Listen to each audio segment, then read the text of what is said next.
Siapa sih Muhammad itu? Tanya Heraklius. Ya. Muhammad itu seorang anak yatim. Seorang anak yatim. Dari keturunan apa dia? Dari bangsawan atau dari orang biasa? Bismillahirrahmanirrahim. Assalamualaikum warahmatullahi wabarakatuh. Alhamdulillahilladzi arsala rasulahu bil huda wa dinil haqq liyuzhirahu 'alad dini kulli walau karihal musyrikun.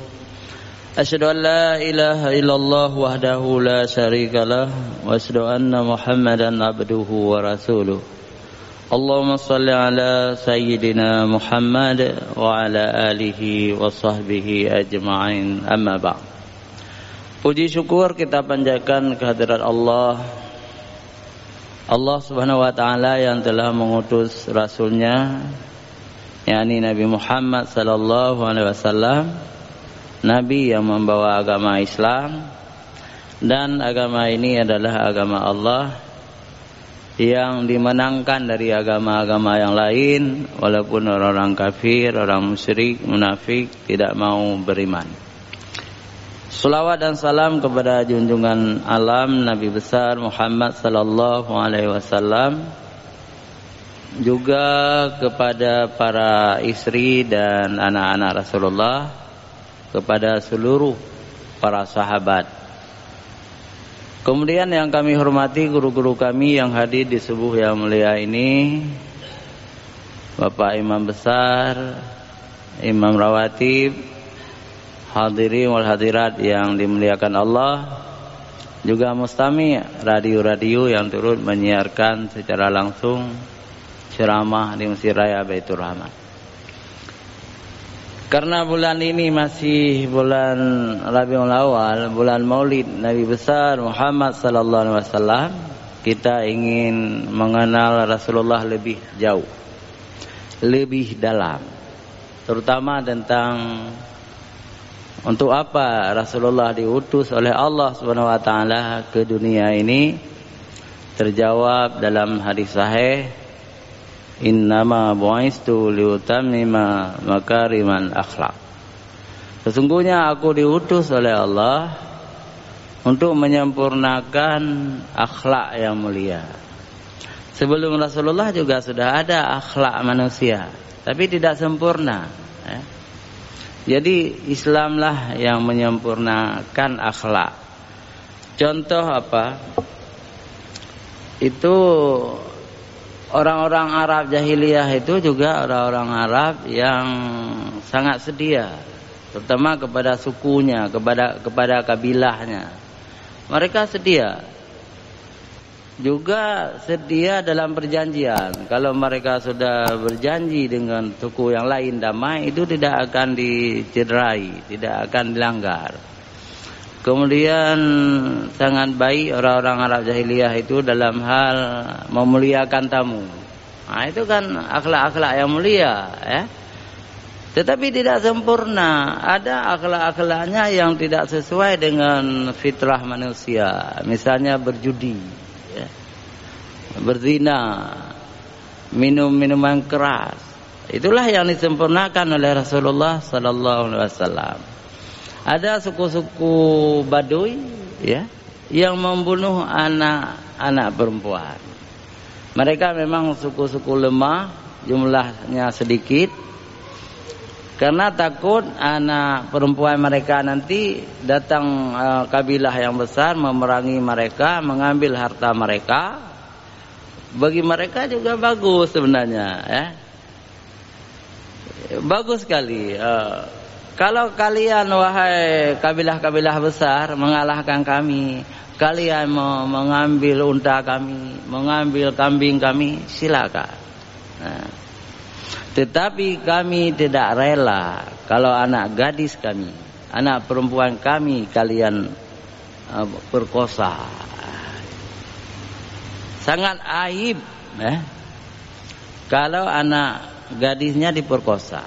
Maka yang miskin-miskin itu, ketika lahir anak perempuan tuh, ini ancaman masa depan, akan akan diperkosa oleh kabilah yang mengalahkan mereka. Maka begitu mereka lihat anaknya itu perempuan, lalu dikubur hidup-hidup, dibunuh. Nah, ini. Jadi tidak semua suku Arab itu yang melakukan seperti itu, hanya suku-suku kecil di pertengahan daerah-daerah pedalaman, atau kita kenal dengan Badui, suku Badui. Walaupun demikian itu tetap salah. Kenapa salah? Tidak sesuai dengan fitrah manusia. Allah SWT telah memuliakan anak Adam, keturunan Adam. Jadi tidak boleh dibunuh. Tidak boleh dibunuh. Jangan takut miskin, jangan takut miskin, jangan membunuh manusia. Jadi karena ini juga Rasulullah diutus oleh Allah SWT untuk mengangkat derajat manusia, terutama perempuan. Dalam sejarah tidak ada agama lain yang memuliakan perempuan. Tidak ada. Orang-orang Yahudi itu melihat perempuan itu seperti binatang. Maka kalau datang haidnya itu, walaupun istri sendiri, kamu tidak boleh tidur bersama saya, kata orang Yahudi. Kata suaminya, kamu dalam keadaan kotor. Itu darah haid, itu darah yang menular, nanti menular ke tubuh saya.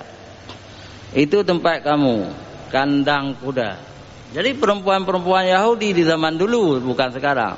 Sekarang orang Yahudi juga tidak seperti itu lagi. Karena orang Yahudi juga mengambil ajaran Islam, ya, yang tidak mau mereka masuk Islam, tetapi ajaran Islam, ajaran Al-Quran telah diambil oleh orang Yahudi. Masalah demokrasi, lebih baik orang Yahudi ketimbang orang Arab. Orang Yahudi 5 tahun sekali pemilu, berganti pemimpinnya, Perdana Menteri itu berganti. Tapi negara-negara Arab, kalau tidak dibunuh tidak mau turun dari tahta. Itu diktator. Mesir, Arab Saudi, Irak, Kuwait, Qatar, semua diktator. Kadang-kadang di segi demokrasi orang Yahudi lebih baik. Bukan berarti orang Yahudi itu baik, bukan. Di segi orang demokrasi orang Yahudi lebih baik dari orang Arab gitu. Indonesia alhamdulillah ditakdirkan Allah demokrasi kita ini. Walaupun demokrasi kita juga tidak terlalu baik ya. Tidak terlalu baik, tetapi demokrasi.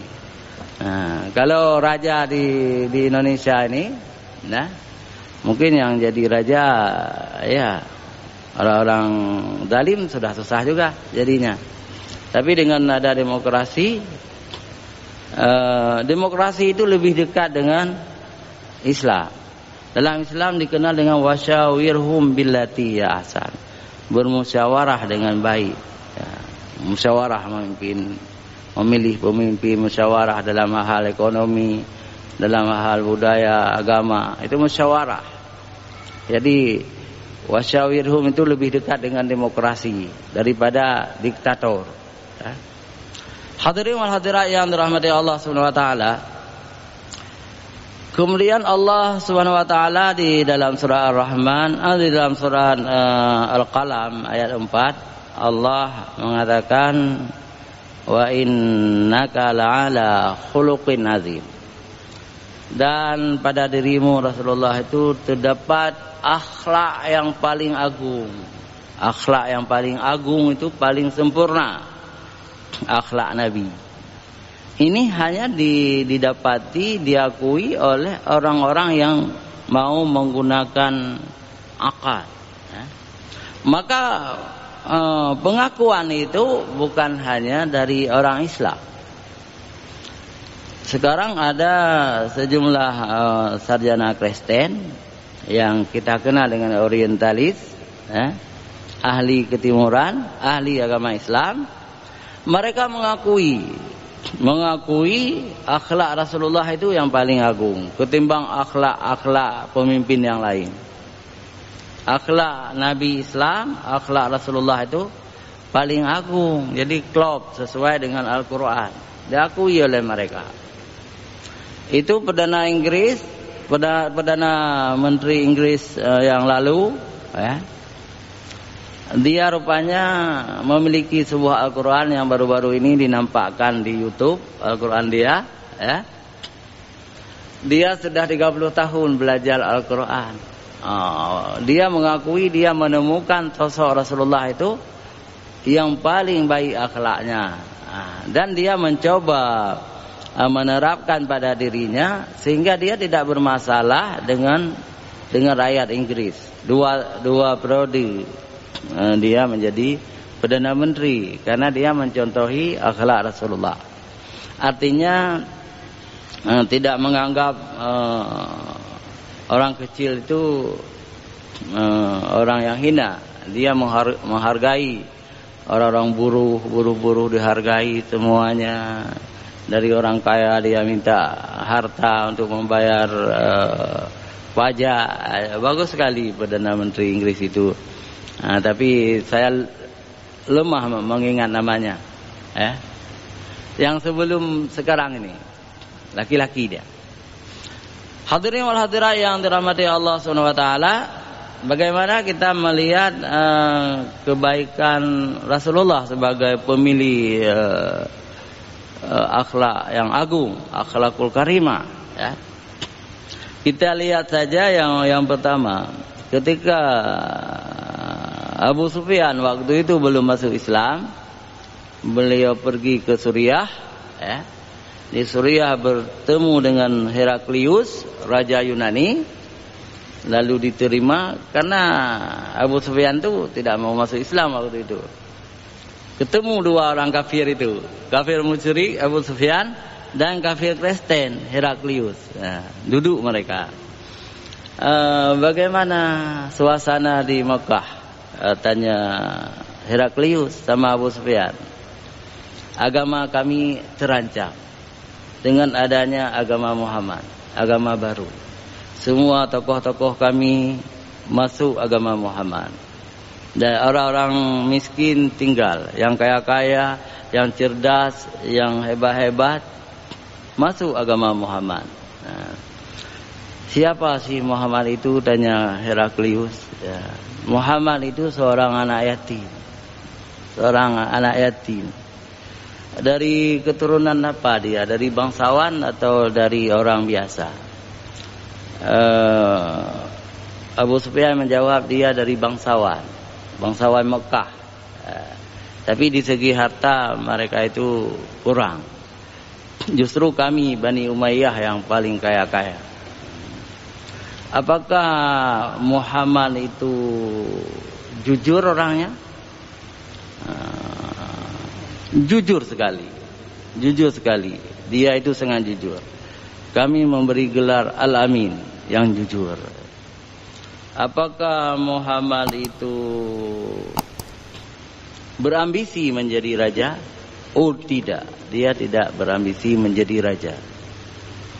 Dia mengatakan dirinya hamba Allah, seorang nabi. Apakah Muhammad itu pernah mencerca agama-agama lain? Tidak pernah saya mendengar. Muhammad tidak pernah mencerca agama Lata dan Uzza. Agama orang jahiliyah yang menyembah patung tidak pernah dicerca. Karena pamannya Abu Talib juga agama itu, neneknya juga agama itu, tidak pernah dia cerca. Apakah Muhammad pernah mencerca orang Yahudi? Tidak juga. Cuma dikatakan agama Yahudi itu tidak berguna lagi. Apakah Muhammad pernah mencerca agama Nasrani? Juga tidak. Malah kata Muhammad, Nabi Isa alaihissalam itu seorang rasul.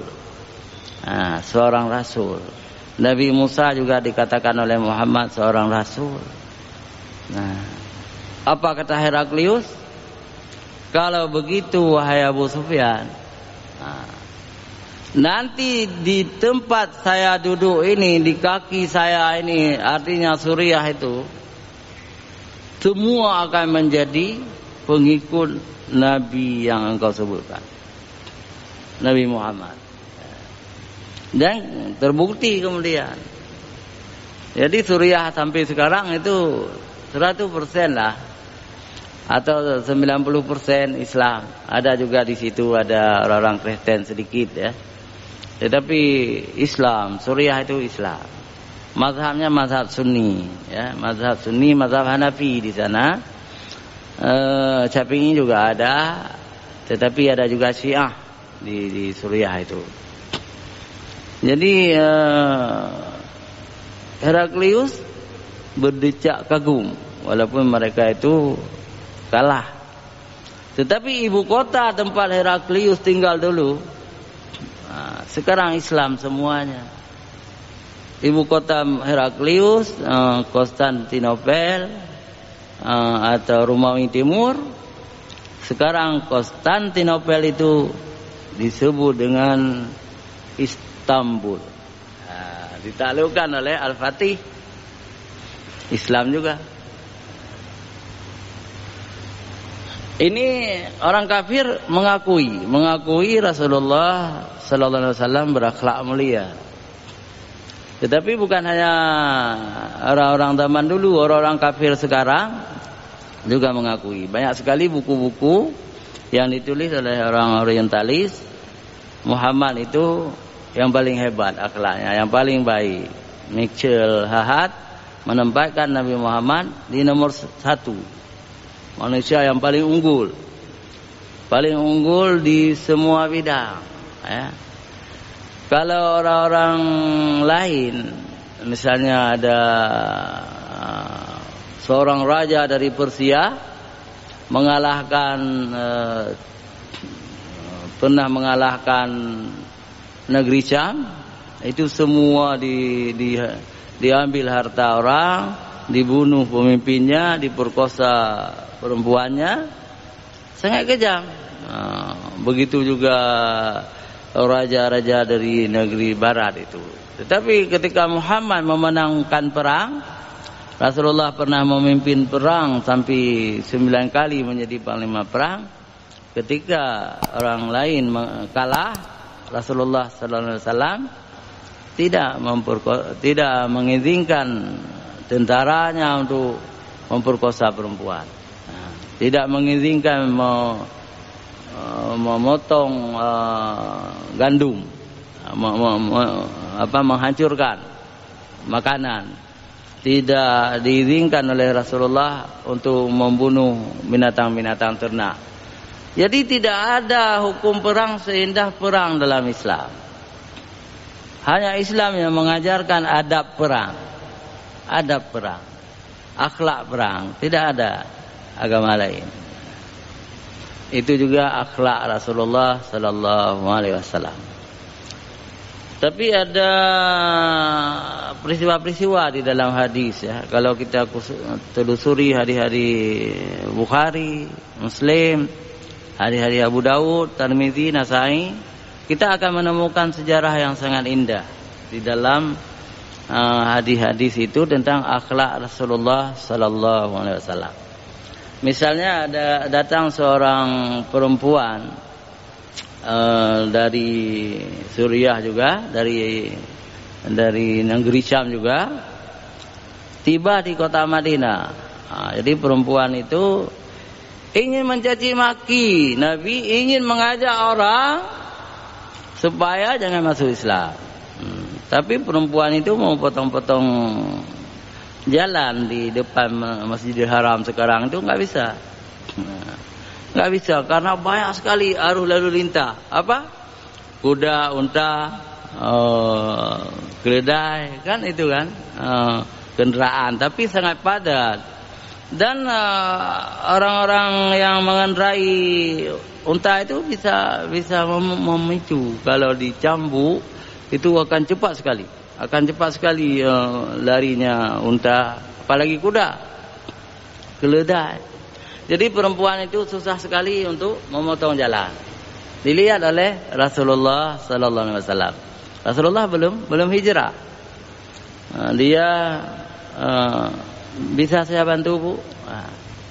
Mau potong jalan, kata Rasulullah. Iya. Nah, dipegang, katakanlah tangannya, dibawa ke seberang. Ini hadis riwayat Abu Daud. Ya. Dipegang sampai di seberang. Terima kasih anak muda, kata perempuan tuh.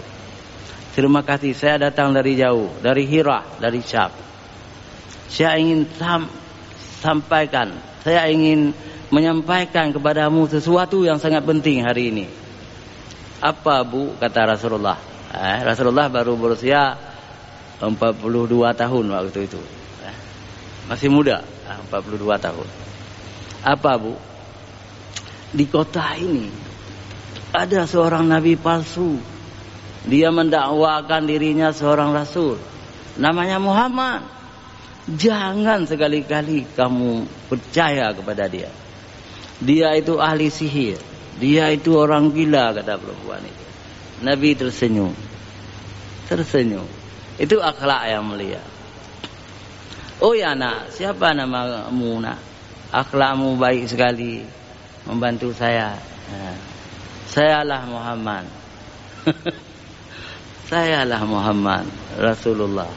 Saya tidak bohong, saya Rasulullah. Nah, terkejut sekali perempuan itu. Lalu apa yang terjadi? Engkau Muhammad, Rasulullah? Iya. Kalau begitu saya masuk Islam. Dia masuk Islam, itu karena akhlak. Mungkin kalau kita dicaci maki seperti itu, kita tempeleng perempuan itu. Nah, kita tempeleng. Sudah saya bantu, menghina lagi. Ya, kita tempeleng mungkin. Tapi Rasulullah tidak. Akhirnya perempuan itu masuk Islam. Tapi ada yang sangat menarik lagi, pengakuan ya, dari seorang anak sahabat. Namanya Anas bin Malik. Anas bin Malik baru berusia 10 tahun. Ya. Ini di Madinah. Jadi Anas bin Malik ini orang Madinah, orang Ansar. Ini dari hadis riwayat Bukhari cerita ini. Kata ibunya, ibunya bernama Ummu Sulaim. Ummu Sulaim.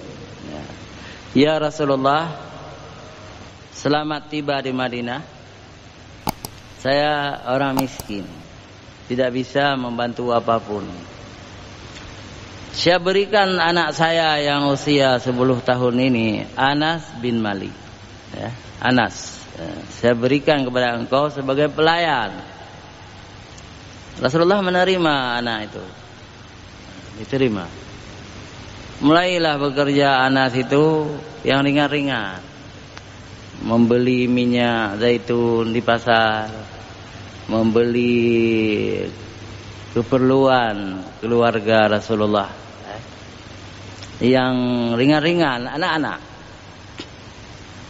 Yang menarik, suatu hari dalam hadis itu disebutkan Anas anak kecil diajak oleh anaknya yang lain. Yuk Anas kita main-main. Nah, kalau sekarang main bola antaranya. Tapi mungkin zaman dulu tidak main bola, main-main jenis lain. Ya. Si Anas itu lalai. Anas itu lalai. Rasulullah juga sangat membutuhkan yang disuruh beli itu. Lalu Rasulullah menyusul. Rasulullah melihat Anas yang berusia 10 tahun itu sedang bermain dengan anak-anak yang lain. Lalu dipanggil Anas, tapi dalam hadis bukan dipanggil, dipegang kuduknya. Terkejut ya, terkejut anak kecil itu. Kenapa belum beli? Ya Rasulullah, saya sudah diajak main-main. Kalau begitu kasihlah uang sama saya, biar saya beli. Ya, jadi Rasulullah membeli sendiri, tidak pernah marah, tidak pernah apapun dengan anak sebutnya itu. Akhirnya di dalam hadis itu dikatakan oleh Anas sendiri, 10 tahun saya menjadi khadam Rasulullah, tidak pernah Rasulullah menyakiti hati saya. Itu menunjukkan akhlak mulia. Akhlak Rasulullah itu sangat mulia. 10 tahun 10 tahun Anas bekerja kepada Rasulullah, tidak pernah tersinggung hatinya. Istilahnya saja tidak pernah ditegur.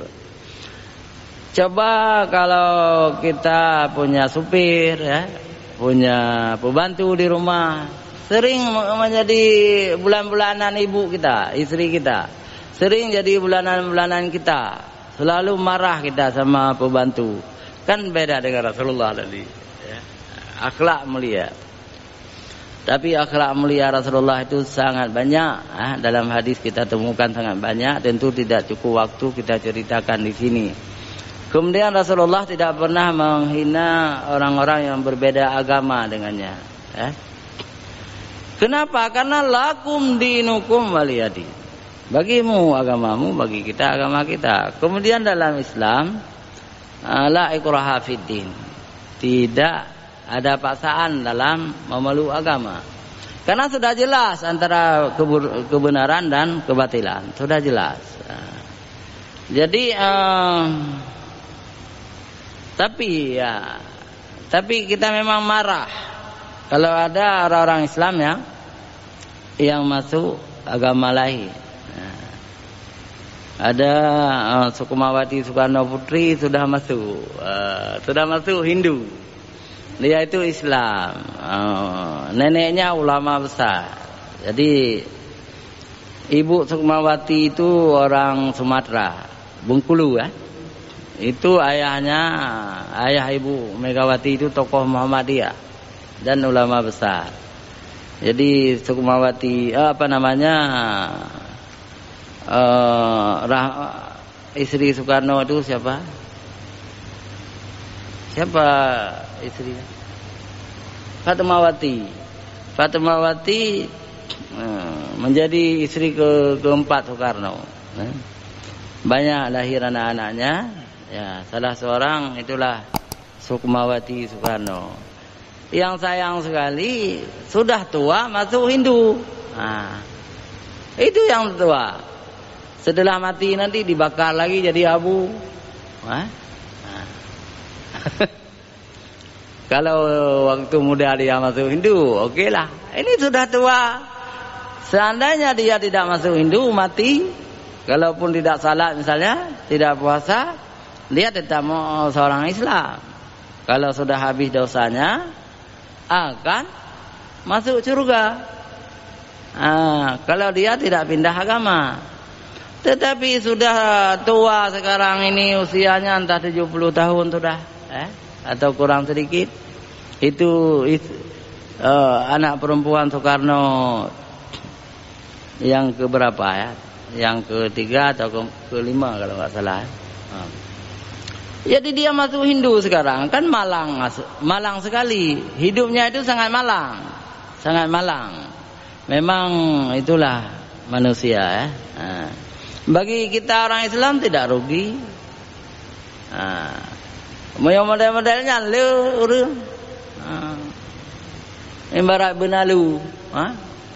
Benalu punya hidup ujung bagiri, mati bagiri. Hidup ujung lansat, mati balansat.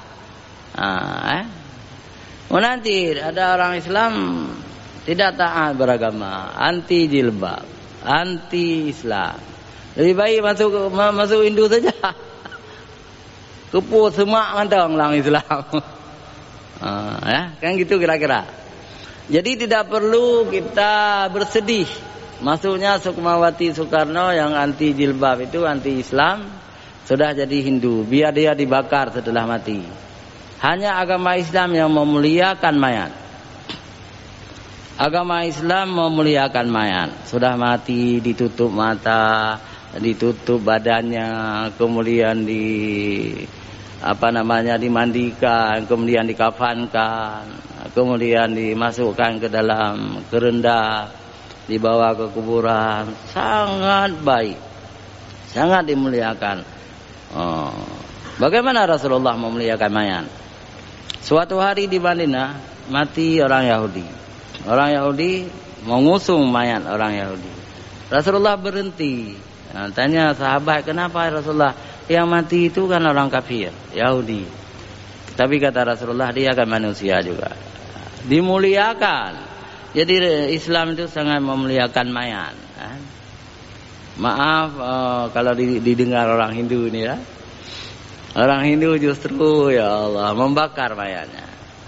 Kalau dibakar dalam api unggun itu, tulang-tulang pun hancur semuanya, gigi-gigi pun hancur. Ya. Kalau kita pilih setelah dibakar itu nggak ada apa-apa lagi, sudah jadi debu. Kalau di Bali dinaikkan ke dalam perahu, dibuang ke tengah laut. Nah itu cara orang Hindu Bali. Islam sangat memuliakan manusia. Jadi kita ucapkan saja selamat jalan ke neraka. Selamat jalan ke neraka orang-orang Islam yang murtad, siapapun. Dan di neraka itu orang-orang kafir itu khalidina fiha abada, kekal di dalam neraka selama-lamanya. Maka kita harus menjaga baik-baik, jangan ada keturunan kita yang masuk agama lain. Jangan. Bagaimana cara menjaga ini? Menanamkan akidah Islam yang baik kepada mereka. Dan kita lihat pendidikan di Indonesia ini sangat baik. Kemarin saya bertemu di Banda Aceh ini dengan seorang anggota DPR dari Bandung. Dari Bandung. Dia ceritakan bagaimana pemerintah Jawa Barat itu memberi dana kepada Dayah. Di situ namanya pondok pesantren. Pendidikan agama sangat baik di Bandung. Anggarannya ya Allah sangat besar. Aceh juga begitu. Mudah-mudahan dengan demikian kita mampu menjaga akidah anak-anak kita. Jangan setelah tua masuk agama lain. Jangan. Kita harus mati di dalam Islam. Wala tamutuna illa wa antum muslimun. Jangan kamu mati kecuali dalam agama Islam. Jadi malang betul, ya, malang betul Rahmawati Soekarno Putri. Dia kembali kepada agama nenek moyangnya lewat ayahnya. Ibu Soekarno itu orang Bali, agamanya Hindu. Soekarno masuk Islam. Soekarno ikuti ayahnya, masuk Islam. Dan bagus, Islam Soekarno itu bagus. Kenapa? Gurunya Kiai Haji Umar Cokro Aminoto, itu ulama besar. Berarti bagus Islamnya. Walaupun kadang-kadang tidak terlalu bagus juga, dekat dengan komunis. Wallahu a'lam. Dan anak-anak Soekarno yang lain tidak satu pun pindah agama, tetap di dalam Islam. Yang putus khawatir kak gimana begitu mah? Kepuya pindah agama, katuha ya pindah agama. Dia sudahlah, tapi jangan ada kita yang lain seperti itu. Na'udzubillah min zalik. Hadirin wal hadirat yang dirahmati Allah Subhanahu wa taala. Terakhir kita teringat ditanya oleh sahabat sama Aisyah. Aisyah itu istri Rasulullah yang kedua, yang ketiga sebenarnya. Istri Rasulullah pertama itu Khadijah. Istri Rasulullah yang kedua Saudah. Istri Rasulullah yang ketiga Aisyah, binti Abu Bakar. Ditanya orang, ya Aisyah, ya Ummul Mukminin, bagaimana akhlak Rasulullah? Aisyah menjawab, akhlaquhul Quran. Akhlaknya adalah Al-Quran. Akhlak Rasulullah itu Al-Quran itu sendiri. Apa maknanya? Yang disuruh dalam Al-Quran Rasulullah kerjakan, yang dilarang dalam Al-Quran Rasulullah jauhi. Al-Quran itu Rasulullah itu Al-Quran yang berjalan. ketika berhadapan dengan muamalah, dengan bisnis dan sebagainya, Rasulullah merujuk kepada Al-Quran. Puji dacoknya puha. Ketika berpolitik juga merujuk kepada Al-Quran. Puhaliannya puhana. Itulah makna uswatun hasanah. Mencontohi Rasulullah. Nyot si aja anggota DPR kan jadi koruptor. Susah ke KPK. Cukup bahaya dan cemu-cemu. Dunia akhirat bahaya. Karena daging yang tumbuh dari makanan yang haram itu tempatnya neraka. Nah, ini ada satu hadis riwayat Muslim. Seorang pelayan Nabi namanya itu Su'ban, ya. Tapi disebut juga dia itu buli, apa namanya? Dari suku Al-Buli, ya. Orang Afrika dia itu. Dipercaya oleh Rasulullah untuk membagi-bagikan kain, ya. Ada kain hadiah dari Raja Yaman yang sudah masuk Islam. Su'ban bagi-bagi ini, bagi-bagi kepada fakir miskin, bagi-bagi. Dia digoda oleh setan, ya. Dia curi satu kain, satu helai kain amanah Rasulullah dicuri.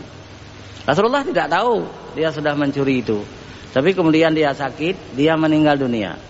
Setelah meninggal dunia, mamanya datang. Ya Rasulullah, betul kan Su'ban itu isi surga? Betul kan Su'ban itu isi surga? Ya Rasulullah, dia mengabdi kepadamu ya Allah, dia khadammu ya Rasulullah. Rasulullah diam. Karena didosa oleh perempuan itu, benar ya Su'ban itu isi surga? Kemudian Rasulullah terpaksa menjawab, dia isi neraka. Ya Rasulullah, kenapa dia isi neraka? Pangsan perempuan itu. Setelah sembuh dari pangsannya, ditanya lagi, kenapa anakku isi neraka? Padahal dia khadam engkau ya Rasulullah. Dia mencuri sehelai kain. Otaknya akan mendidih dalam neraka. Berapa harga sehelai kain? Kalau dibandingkan dengan koruptor-koruptor yang mencuri uang rakyat,